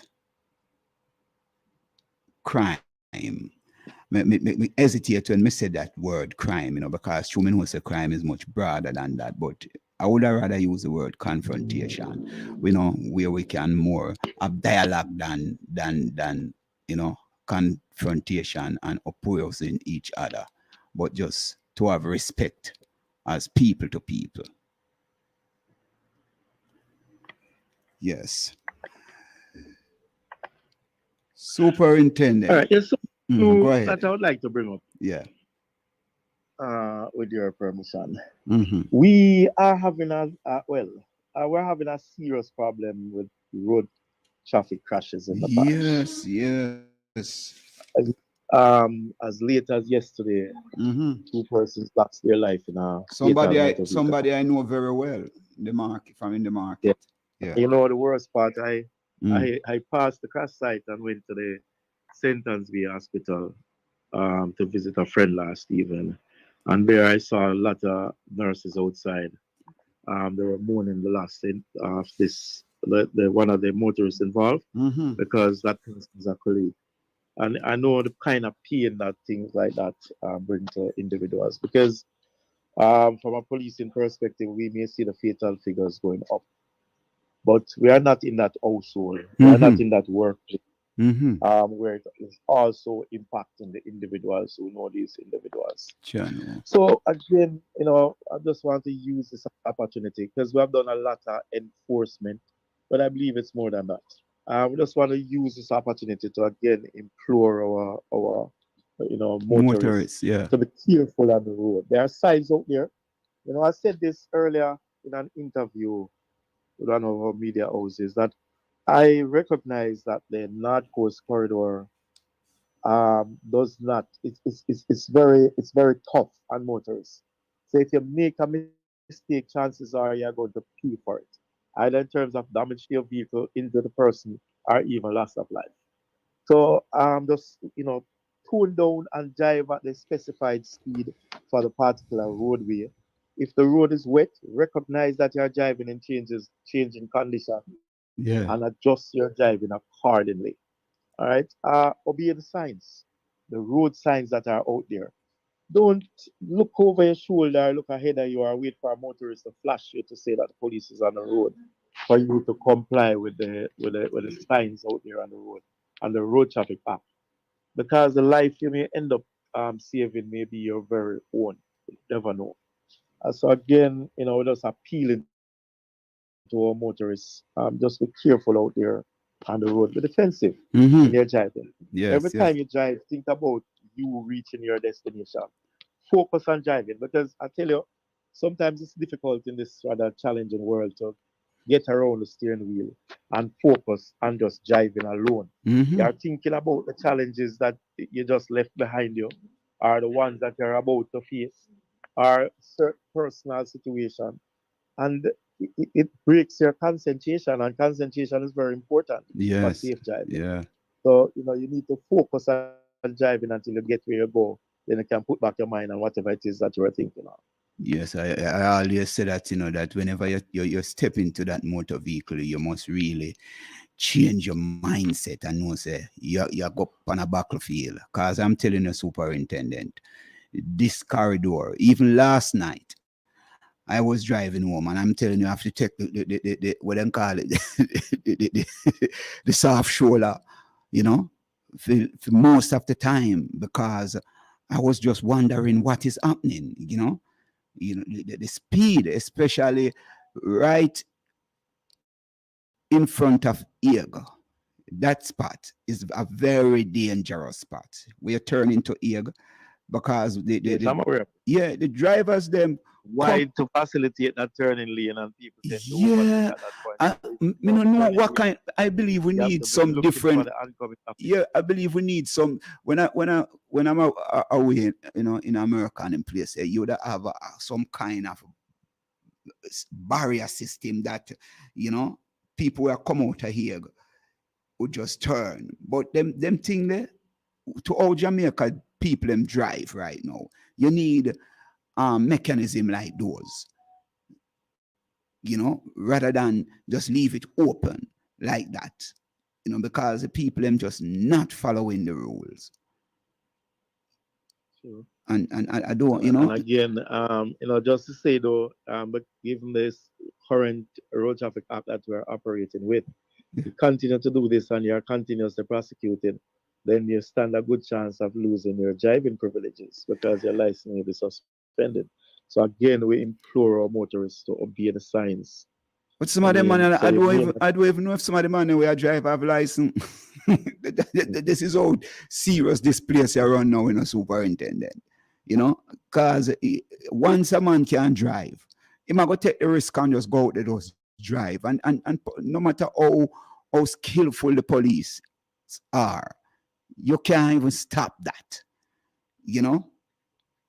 Because I just believe that enough people out there drive without license. Because the violation, just the simple violation of the Road Traffic Act, where you see some man just turn upon you, just stop upon you, without any indication or anything. You're going in your right lane, and I'm gonna light you and tell you, say, get out of the way. And you are in your rightful lane. But we stop that. Yeah. And no Yeah. policing, no, really I go stop that. Because these people crazy. Again, it's just the attitude that our people have. Some of our Yeah. people have when they get out there. Yeah, and that's why the important thing you talk about a police youth club is to see how we can get into the minds of our people at an early age. Instill some discipline. Instill. That's it, and that is something that I believe we need to work on some more to see how early we can, capture. I don't like use the word capture. Catch the youth them at this stage, and to make them understand that it is not just you, but it is see another man who see whatever you do is going to affect somebody else positively or negatively. Your action is causing somebody joy or pain, and what we see are going right now, most people, really I do something that is causing people more stress and more pain than anything else. Anybody else, man? What? Yeah. I hope DSP can hear this. This coming from a Dervin Smith. Yes. The public transport, I'm not sure if you've read that. The public transport, like taxis and buses, are all in a rush just to make the money to pay their bosses and for their own hustling. Okay. And he also says some get their license too easy, then go on the road without any road experience. Yeah, that is who, Derwin? Yes. Derwin Smith. Dervin Smith. From England. Okay, Derwin, that's right, Derwin. Yeah. Okay. You heard that, Swoop? Yes, I'm hearing. Yeah. Wow. Again, we have been meeting with public transport operators as it relates to the expectation. I tell you this, we're looking to recommending to them that they look at a system where if an individual is prosecuted for various violations and their license suspended, that they too in their system, when the license return, keep a recorded database of these individuals so they don't move from one owner to another with the same kind of attitude, because they are conveying people. They're talking about people's life, but from a business perspective, the individual is likely to see an uptick in their insurance premium. So it works in both our favor. That we have this database, that the various associations have this database, and that they use it when they're employing people. Yes, that can work. But make me feel like some serious rules, need to be in place. That sometime a man must lose all him driver's license for life when you make certain violation. Forget no license again. You know what I mean? And I think the new road traffic act has some teeth. It's just that it's going to take some time, and then we'll see, because a lot of persons are being prosecuted without considering the consequences. And in a little bit, you will see the effect of this piece of legislation. But we'll continue to do what we need to do as law enforcers. Again, we try to educate our people. I mean, there are some expectations that our motorists have of the vehicle that they're driving that is beyond that these expectations are beyond the capability of the vehicle. They seem not to understand that. I mean, you're pushing a mass in motion, the road is wet, you apply your brake and expect the vehicle to stop suddenly. You're negotiating a curve at high speed, and you don't expect that the force acting against the vehicle may become greater than the traction that holds the vehicle onto the road surface, and you're likely to skid. All of these are factors, and again, we do facilitate education as it relates to safe driving practices on our roadway. as a police service in the parish. Yeah. And we think it's a matter of attitude. Yeah. Or people need to change that mindset, that attitude when they get out there and get behind the wheels. As you speak about that, right before my eyes, I saw that maybe about a month ago, right out by the GPS station, out by Care Park. Yeah, and this brother just overtake me, at a speed on the road. And when just meters away from me, just see this car, as I go around the corner, me just see the car start to skid and a spin and just bam, right into the bank, overturn. I tell you the truth. I was so that's what it's the motorist, I don't stop. When you negotiate a curve, and our motorists tend not to understand this, there's a certain force that pushes the vehicle in the opposite direction, and that same force pushes you also inside the vehicle. If you negotiate in a right-hand curve and you see you're going over to the left of the vehicle, that force is acting against the vehicle. It's called centrifugal force, and if we are not careful and we're mindful of these physical factors that go against your motor vehicle while it's out there on the road, then we're likely to have this kind of problem. And again, we're just appealing to our motorists, be careful out there on the road. Don't tell yourself that you're so good a driver that this can't happen to you. Many people. And that's some of us here sometimes. Yes, a lot of people. Sometimes we try to replicate what we see on the track.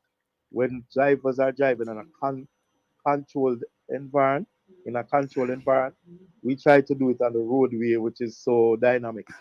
You can have changes anywhere along that corridor. I was saying that to my son recently, that the people who sit down with them phone and play car games, I just believe that them see a set of people up on the road that drive. You know what I mean? Those beliefs that this is it. You can just do anything and get away with it. It's really serious. It's really serious. And we just, say condolences to those people, who lost their lives and that in that accident. It is really terrible, especially those people in the market. And I can understand the grief in household and when you have this loss. Because I remember the result, the outcome may be irreversible. Somebody is killed, you can't change that. Change that. Somebody sustain, permanent injury that may impair their physical capability. You can't change that in a lot of instances. Yeah, and it's just in seconds, so just in seconds this happen, and sometimes you wonder, there's some simple thing. Another thing again, we're seeing persons, because we try to get the pre-collision history of our motorists in the event of motor vehicle collisions. And sometimes we're seeing where persons were tired and very likely to be fatigued.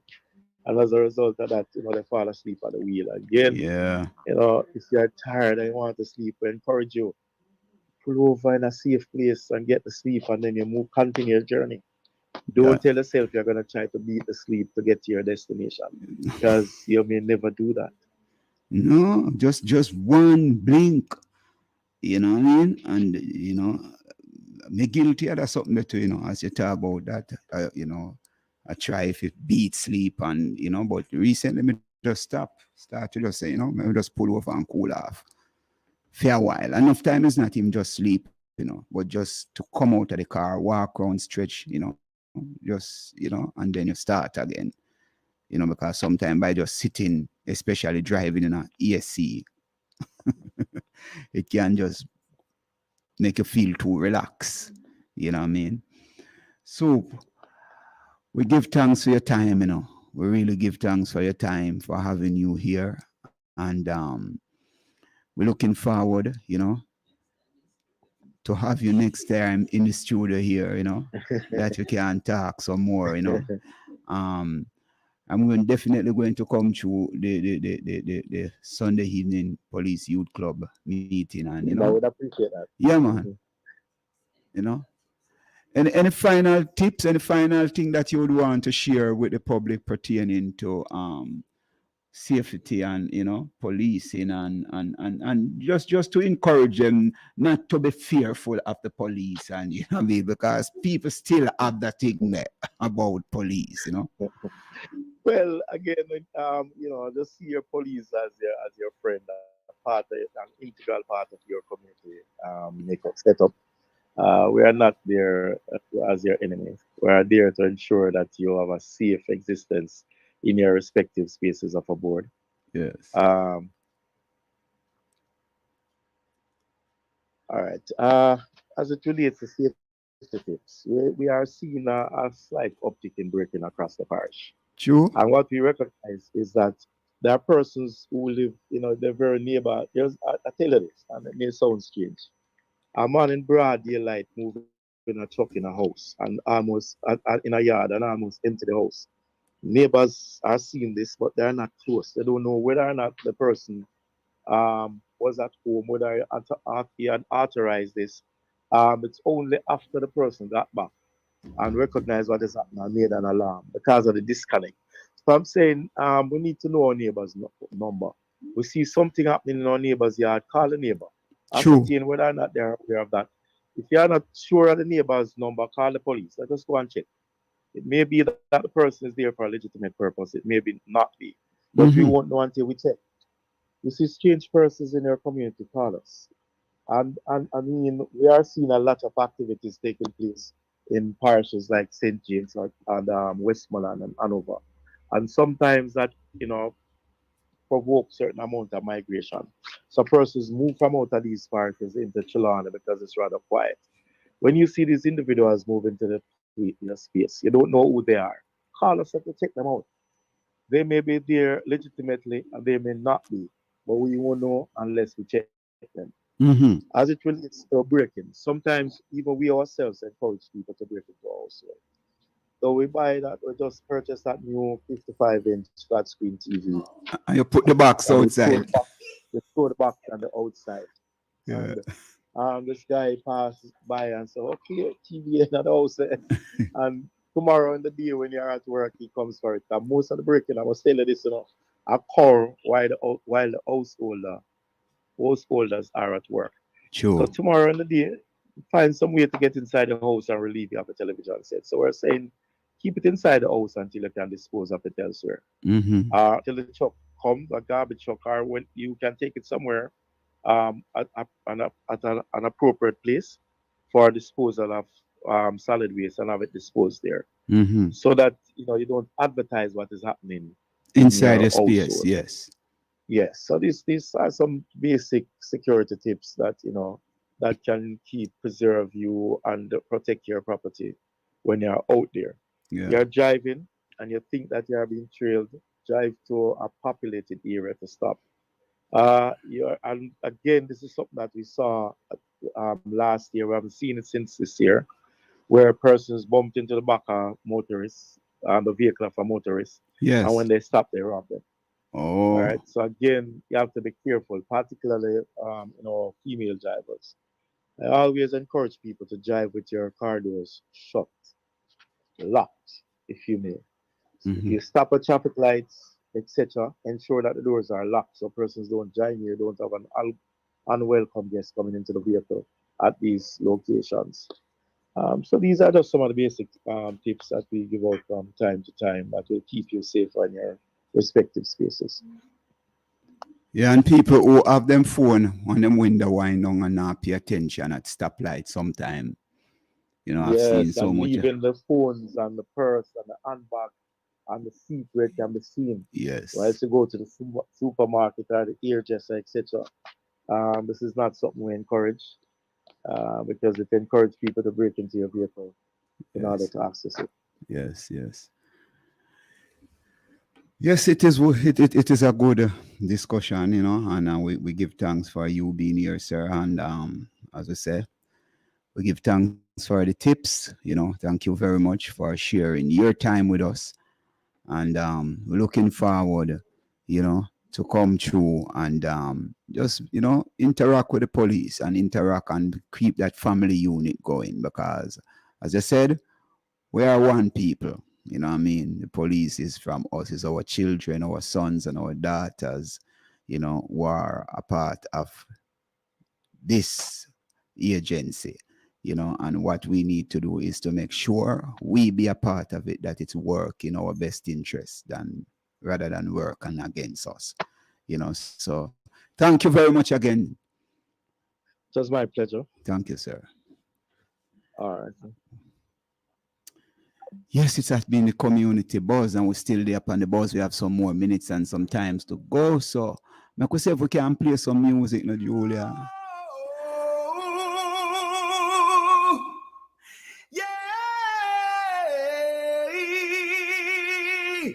Never let the system get you down. No way, no way. Never let it make you wear a frown. Well, you have only one life to live. So your best shot, you've got to give.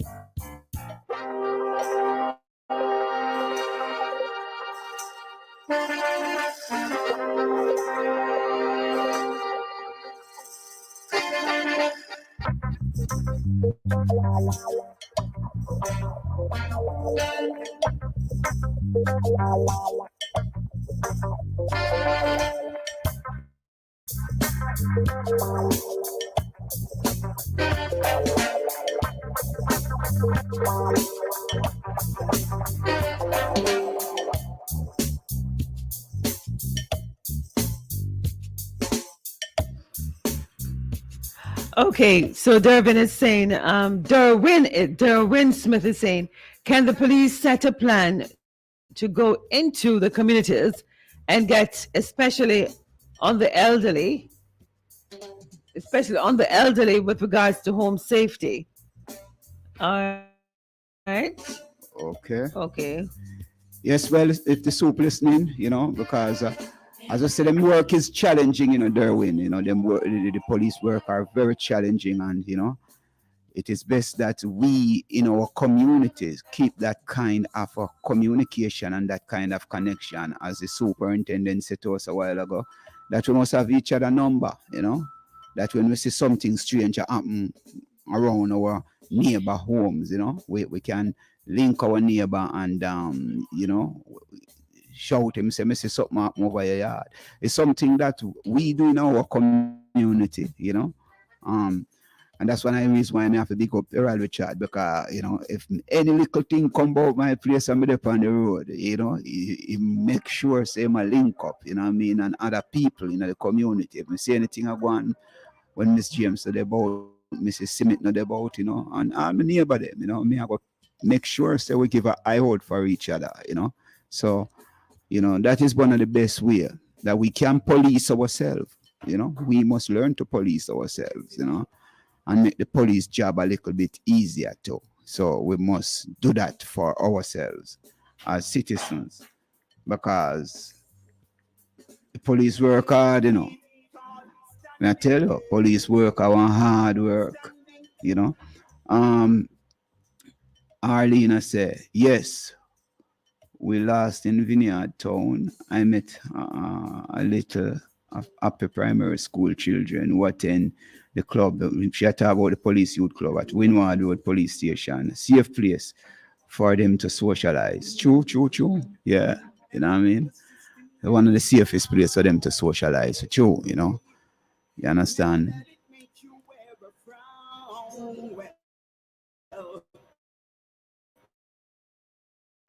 So, one long letter note to the family of I ask from play for him, because I could play a piece of tune for Aya side, you know. We bless up all, we are yellow part of the other brethren, you know. I'm a shepherd and not righteous, and, you know, Rachard, you know, we see the eye them move around as a team. We watch each other on social media, you know, and we see how the eye them live, you know. And Kambusa, you know, stay strong, because it's a journey of life, you know. Just one little, I talk about, you know what I mean? Just one move of a man who have a steering wheel in them hand and them foot on the gas pedal, you know, can create so much damage, You know what I mean? And yeah, Luton Fire and Eyesight. See, big tune. So people, this has been the Community Buzz on Fit FM, another edition. See, we're looking forward for next strong, you know, more education, more knowledge, more wisdom, more reasoning of what is taking place in our community, and to see how we can create a better environment for ourselves, that our children can full joy it when we are not around, you know. Let us be examples for our children. I'm around for big up my sister, she there, you know what I mean? Trelawney sister, I could big her up. Sister Nana Akua, see, we come look for you in a few. You hear my sister, I hope you not listen. Big up Diana Wright. How you doing, my sister? How you doing, Queen? Big up Diana Wright, you know. Big up my brethren Milton Booth, seeing over there in Miami, seeing, and big up all the people who are listening from around the diaspora, seeing. How you do, Patrick? You never there, Jamaica. Patrick Beckford, how you doing? Seeing. You miss something first night. Me know you're not in there hockey if you did there, see? But we are yell you up, see? And we bless up the family. We bless up the family. You know what I mean? We bless up the family. And we bless up Jamaica people. Anywhere there in the world. Make we keep the flag high and keep flying it. You know what I mean? Knowing that we are being the change we want to see to liberate ourselves from mental, psychological, economical slavery. I'm Mara, out. Eyesight, youth and Luton Fire. Almost safe, you and myself, but almost never count. Got you rough, but I waste no time. Chat a lot of roads, still I face no crime. Trouble when you're looking at me face sometimes. Lot of pressure, but me still have it. Forget mankind. So me have to be case and shine the family. Me use give me leverage and right. See me brother full stop for me day and for the right. My man turn around, call me the emotion. See no one not to hide for me crying. No place not too dark for me shine. Nothing not too hard for me. I mean I just want money. The devil must left behind. See I almost got what I want. Almost found what I lost. I almost say gave you and myself, but almost never come. Just one big move, one telephone call, one more step just to stand up tall.